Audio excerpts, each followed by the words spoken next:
Kasagaran kanato adunay nagkalain-laing sugilanon sa kinabuhi diin lakip sa atong naagian niini mao ang mga nasagubangan nato nga mga problema.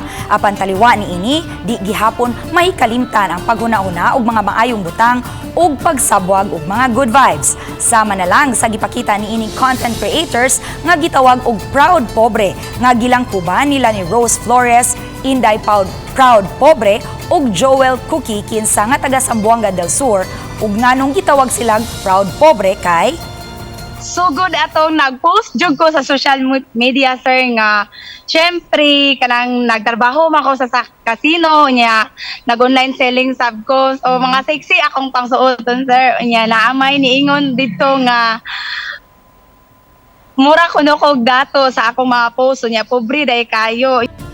nagsugod lang silang Rose ug Inday Proud Pobre isip mga vloggers hangtod nga ilang gilakip si Cookie dihang adunay gipahigayong tournament sa usa ka barangay. Gumikan sa ilang unique nga characters, daghang mga tao ang nalingaw kanila. Gawa sila nga nagsabwag og kalingawan sa mga tao, gihimo usab nilang platform ang vlogging aron sila malipay.